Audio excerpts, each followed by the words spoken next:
Champions, welcome to simplified minds. So ಇವತ್ತು ನಾವು discuss ಮಾಡ್ತಿರೋ ಟಾಪಿಕ್ ಬಂದು important diagrams for first PUC of course. So ಬಯಾಲಜಿಯಲ್ಲಿ ಡಯಾಗ್ರಾಮ್ಸಿನ ಪಾತ್ರ ತುಂಬಾ ಮುಖ್ಯ ಆಗಿದೆ. ನಿಮಗೆ ಗೊತ್ತು, ಎಷ್ಟೋ ಜನಕ್ಕೆ ಬಯಾಲಜಿಯಲ್ಲಿ ಡಯಾಗ್ರಾಮ್ಸ್ ಕಷ್ಟ ಆಗಿರುತ್ತೆ, ಕೆಲವ್ರಿಗೆ ಈಸಿ ಆಗಿರುತ್ತೆ. ಸೊ ಯಾರೆಲ್ಲ ಆರ್ಟ್ನ ಪ್ರೀತಿಸ್ತೀರಾ ಅಥವಾ ಬಯಾಲಜಿನ ಪ್ರೀತಿಸ್ತೀರಾ ಅವರು ಡಯಾಗ್ರಾಮನ್ನು ಕೂಡ ಪ್ರೀತಿಸಬೇಕು. ಇನ್ನೊಂದು, ಬಯಾಲಜಿಯಲ್ಲಿ ಮಾರ್ಕ್ಸು ತುಂಬಾ ಈಸಿಯಾಗಿ ಸ್ಕೋರ್ ಮಾಡಬಹುದು ಕೆಲವು ಸಲ ಡಯಾಗ್ರಾಮ್ಸನ್ನು ಗೊತ್ತಿದ್ರೆ. ಸೊ ಡಯಾಗ್ರಾಮ್ಸ್ ಹೇಗೆ ಬರುತ್ತೆ, ಇಷ್ಟು 19 ಚಾಪ್ಟರ್ಸಲ್ಲಿ ಯಾವ್ಯಾವುದೆಲ್ಲ ಇಂಪಾರ್ಟೆಂಟ್ ಡಯಾಗ್ರಾಮು ಮತ್ತು ಅದನ್ನು ಹೇಗೆ ಬರಿಬೇಕು, ಕೆಲವು ಕಡೆ ಡಯಾಗ್ರಾಮ್ ಬೇಸ್ಡ್ ಕ್ವೆಶನ್ಸ್ ಇರುತ್ತೆ, ಅದನ್ನು ಹೇಗೆ ಬರಿಬೇಕು ಅಂತ ಇವತ್ತು ಡಿಸ್ಕಸ್ ಮಾಡೋಣ ಮಕ್ಕಳೇ. So coming to first chapter, ನಿಮ್ಮ ಲಿವಿಂಗ್ ವರ್ಲ್ಡಲ್ಲಿ ಯಾವುದೇ ಥರದ ಡಯಾಗ್ರಾಮ್ಸ್ ಇಲ್ಲ, ಅದು ಫುಲ್ ಥಿಯರಿ ಚಾಪ್ಟರು.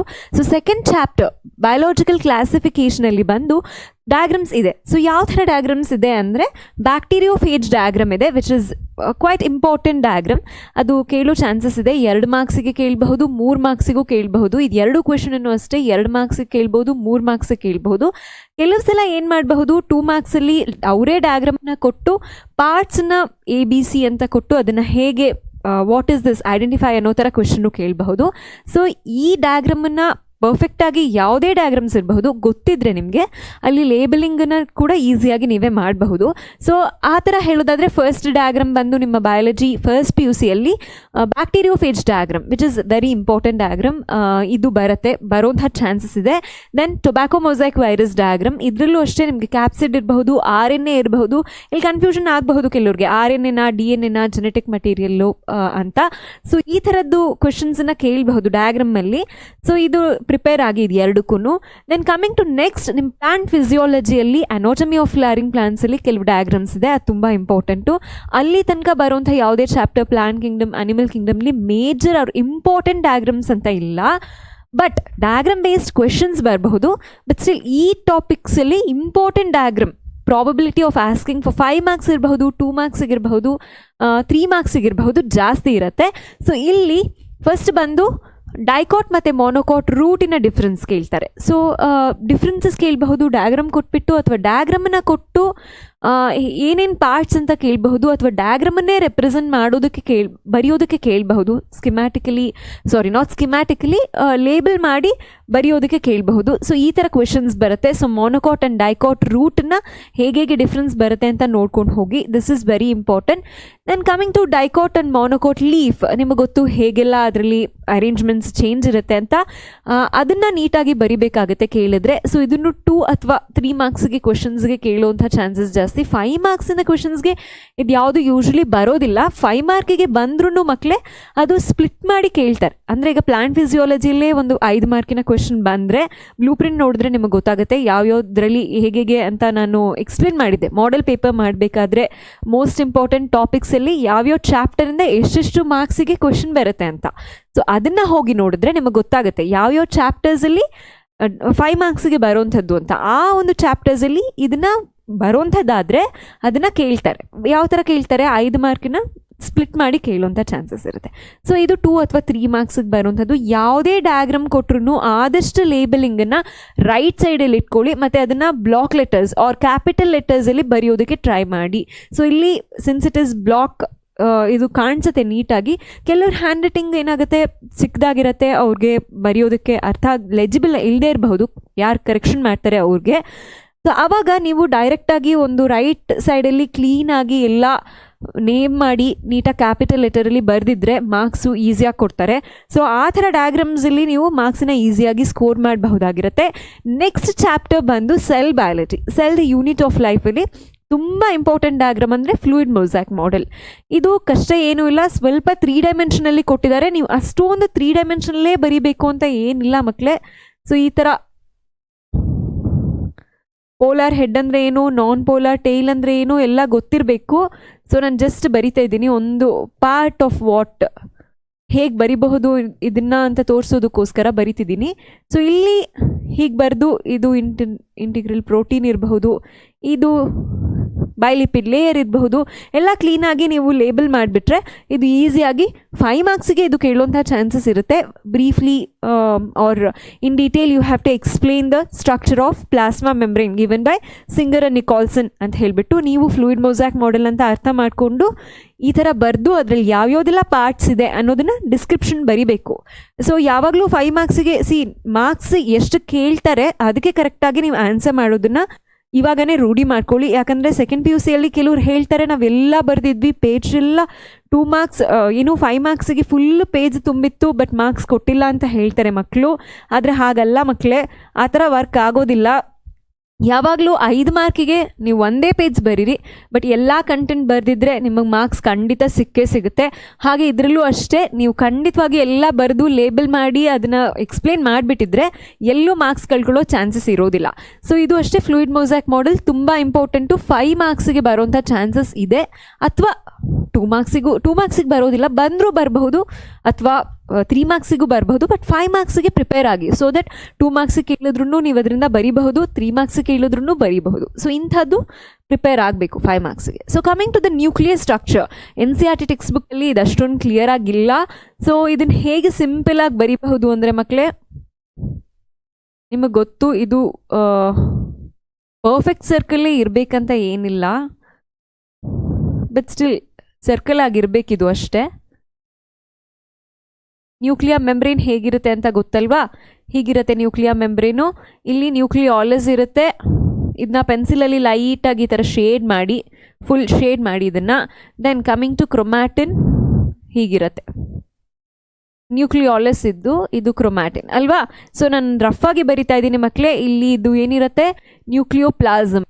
ಸೊ ಇದೊಂದು ರೆಫರೆನ್ಸ್ ಆಗಿ ಇಟ್ಕೊಳ್ಳಿ. ಎಲ್ಲ ಇಲ್ಲಿ ನ್ಯೂಕ್ಲಿಯೋಪ್ಲಾಸಮ್ ಇರುತ್ತೆ, ಇದು ನ್ಯೂಕ್ಲಿಯರ್ ಪೋರ್ ಆಗಿರುತ್ತೆ ಅಲ್ವಾ? ನ್ಯೂಕ್ಲಿಯರ್ ಪೋರ್ ಇದು, and this is ನ್ಯೂಕ್ಲಿಯಾಲಸ್.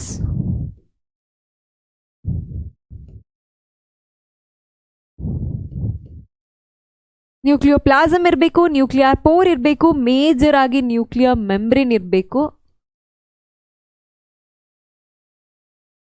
Nuclear ಮೆಂಬ್ರೇನಲ್ಲಿ inner membrane ಮತ್ತು ಔಟರ್ ಮೆಂಬ್ರೇನ್ ಅಂತ ಇರುತ್ತೆ. ನ್ಯೂಕ್ಲಿಯರ್ ಮೆಂಬ್ರೇನ್ ಬರಿಬೇಕು. ಮತ್ತು ತುಂಬ ಇಂಪಾರ್ಟೆಂಟ್ ಅಂದರೆ genetic material, that is chromatin, right?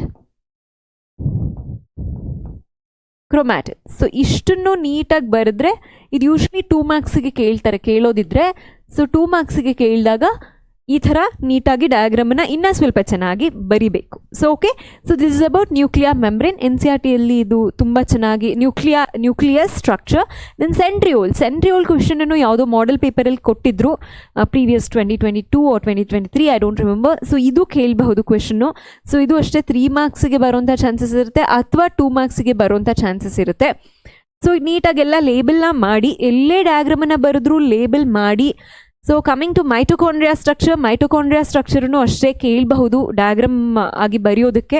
Explain briefly the structure of mitochondria ಅಂತ ಕೇಳಬಹುದು. ಆವಾಗ ಔಟರ್ ಮೆಂಬ್ರೇನ್, ಇನ್ನರ್ ಮೆಂಬ್ರೇನ್ ಮತ್ತು ಇಂಟರ್ ಮೆಂಬ್ರೇನ್ ಸ್ಪೇಸನ್ನು ತೋರಿಸ್ಬೇಕು, ಕ್ರಿಸ್ಟೇ ತೋರಿಸ್ಬೇಕು. ಸೊ ಸಿಸ್ಟರ್ನೇ ಕ್ರಿಸ್ಟೆಗೆಲ್ಲ ಕನ್ಫ್ಯೂಸ್ ಆಗಬೇಡಿ, ಕ್ರಿಸ್ಟೇನೇ ಬರೀರಿ. ದೆನ್ ಮ್ಯಾಟ್ರಿಕ್ಸ್ ಇಷ್ಟನ್ನು ಬರೀರಿ. 3 ಡೈಮೆನ್ಷನಲ್ಲೇ ಬರಿಬೇಕಂತ ಏನಿಲ್ಲ ಕಣ್ರೋ, ಇದೆಲ್ಲ ತುಂಬ simple. So outer membrane, inner membrane ಎಲ್ಲ ಬರೆದು, ಇನ್ನರ್ ಮೆಂಬ್ರೇನ್ ಸ್ಪೇಸು ಹೀಗಿರುತ್ತಲ್ಲ, ಹೀಗೆ. ಮತ್ತು ಮೈಟೊಕಾಂಡ್ರಿಯಲ್ಲಿ ನೀವು DNA ಕೂಡ ತೋರಿಸಬಹುದು. Mitochondrial DNA, since it is semi autonomous particle ಅಲ್ವಾ? ಸೊ ಇದನ್ನು DNA ಇರುತ್ತೆ ಇಂಡಿಪೆಂಡೆಂಟ್ ಆಗಿ, ಅದನ್ನು ಬರಿಬಹುದು. ಅದು 2 ಮಾರ್ಕ್ಸಿಗೆ ಬರೋಂಥ ಚಾನ್ಸಸ್ ಇರುತ್ತೆ ಮಕ್ಕಳೇ.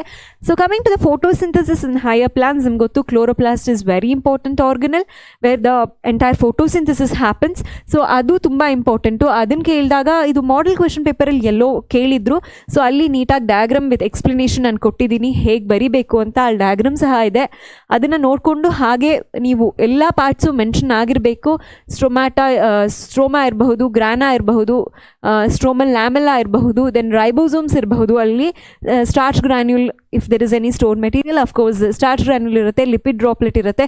ಇದೆಲ್ಲನೂ ನೀಟಾಗಿ ಥೈಲಕಾಯ್ಡ್ಸು ಎಲ್ಲ ಬರೀಬೇಕು. ಸೊ ಎಲ್ಲ ಕ್ಲೀನಾಗಿ ಮೆನ್ಷನ್ ಮಾಡಿದ್ರೆ will definitely get answer for that. ಇದೆಲ್ಲ ಈಸಿಯಾಗಿ ಮಾರ್ಕ್ಸ್ ಸ್ಕೋರ್ ಮಾಡುವಂಥ ಟಾಪಿಕ್ಸ್ ಆಗಿದೆ. ಇಲ್ಲೆಲ್ಲ ಮಾರ್ಕ್ಸ್ ಕಳ್ಕೊಳ್ಬೇಡಿ ಮಕ್ಕಳೇ. Then coming to stomata structure, it is also very very important.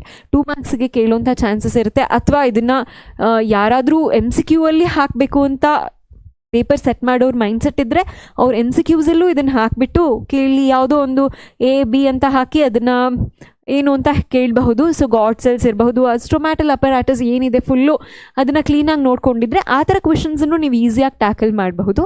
So ಇದು ಇಂಪಾರ್ಟೆಂಟ್ ಡಯಾಗ್ರಾಮ್ ಆಗಿರುತ್ತೆ. ಸೊ ಕಮಿಂಗ್ ಟು ಹ್ಯೂಮನ್ ಫಿಸಿಯಾಲಜಿಲಿ ಕೆಲವು ಜನಕ್ಕೆ ಅನಿಸ್ಬಹುದು ಇದು ಕಷ್ಟಕರವಾದ ಡಯಾಗ್ರಾಮ್ಸ್ ಅಂತ. ಬಟ್ ಇಲ್ಲ, ಅದನ್ನು ಈಸಿಯಾಗಿ ಬರೆಯೋ ಮೆಥಡ್ಸ್ ಇರುತ್ತೆ. ಅದನ್ನ 3 ಡೈಮೆನ್ಷನಲ್ಲಿ ತೋರಿಸಿರ್ತಾರೆ ನಿಮ್ಗೆ ಅರ್ಥ ಆಗಲಿ ಅಂತ. ಅದನ್ನು ನೀವು ಹೇಗೆ ಬರಿಬೇಕು ಡಯಾಗ್ರಾಮ್ ಅಂತ ನೀವು ಒಂದು ಸ್ವಲ್ಪ ಪ್ರಾಕ್ಟೀಸ್ ಮಾಡಿದರೆ ಅದು ಈಸಿಯಾಗಿ ಗೊತ್ತಾಗಿರುತ್ತೆ.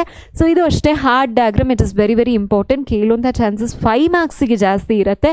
ಕೇಳಿದಾಗ ಅಯೋಟಾ ಇರಬಹುದು, ಪಲ್ಮನರಿ ಆರ್ಟರಿ, ವೇನು ಎಲ್ಲ ಕ್ಲೀನಾಗಿ ಬರಿಬೇಕು. So if you completely label it you will definitely get 5 marks. ಅದನ್ನ ಎಕ್ಸ್ಪ್ಲೇನ್ ಮಾಡೋದು ಹೇಗೆ ಡಬಲ್ ಸರ್ಕ್ಯುಲೇಷನ್ ಹೇಗಾಗುತ್ತೆ ಅನ್ನೋದೆಲ್ಲ, ಕೆಲವು ಅದ್ರ ಫಂಕ್ಷನ್ಸ್ ಏನೇನು depending upon the demand of the question ಅದನ್ನು ಬರಿಬೇಕಾಗತ್ತೆ.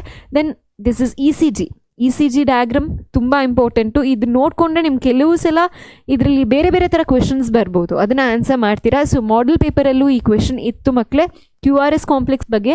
ಸೊ ಡಿಸ್ಕಸ್ ಮಾಡಿದ್ದೀವಿ ನಾವು ಆಲ್ರೆಡಿ. ಇದರಲ್ಲಿ ಏನು P ಏನು ರೆಪ್ರೆಸೆಂಟ್ ಮಾಡುತ್ತೆ, QRS ಕಾಂಪ್ಲೆಕ್ಸ್ ಏನು ರೆಪ್ರೆಸೆಂಟ್ ಮಾಡುತ್ತೆ, ಮತ್ತು T ಏನು ರೆಪ್ರೆಸೆಂಟ್ ಮಾಡುತ್ತೆ, ಇದೆಲ್ಲ ಕ್ಲೀನಾಗಿ ನೋಡ್ಕೊಂಡಿದ್ರೆ ಅಕಸ್ಮಾತ್ ಡಯಾಗ್ರಾಮನ್ನು ಕೇಳಿದ್ರೂ ಅದನ್ನು ಬರಿಬಹುದು. So this is very very important, ECG diagram.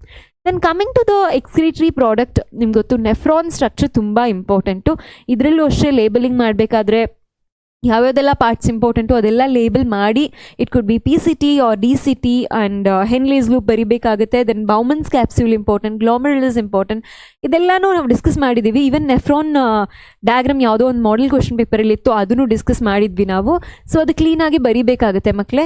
So topics ಇದೆಲ್ಲ ಕವರ್ ಮಾಡಿದ್ರೆ ನಿಮ್ಗೆ ಈಸಿಯಾಗಿ 5 ಮಾರ್ಕ್ಸಿಗೆ ಎಲ್ಲೆಲ್ಲಿ ಬರುತ್ತೆ ಅದೆಲ್ಲ ಬಿಡಬೇಡಿ. ಸೊ ಹ್ಯೂಮನ್ ಫಿಸಿಯಾಲಜಿಲಿ ಯೂಶ್ವಲಿ ನಿಮಗೆ 5 ಮಾರ್ಕ್ಸ್ನ ಕ್ವೆಶನ್ಸಲ್ಲಿ ಡಯಾಗ್ರಾಮ್ಸ್ ಜಾಸ್ತಿ ಬರುತ್ತೆ. ಆಮೇಲೆ ಇವಾಗ ನಾನು ಹೇಳ್ತಾ ಇದ್ದೆ ಡಯಾಗ್ರಾಮ್ ಬೇಸ್ಡ್ ಕ್ವೆಶನ್ಸ್ ಅಂತ ಬೇರೆ ಬರುತ್ತೆ ಮಕ್ಕಳೇ. ಸೊ ಅದೇನಂದರೆ ಇವಾಗ for example classification of chromosomes based on the position of centromere ಅಂತ ಕೇಳಬಹುದು.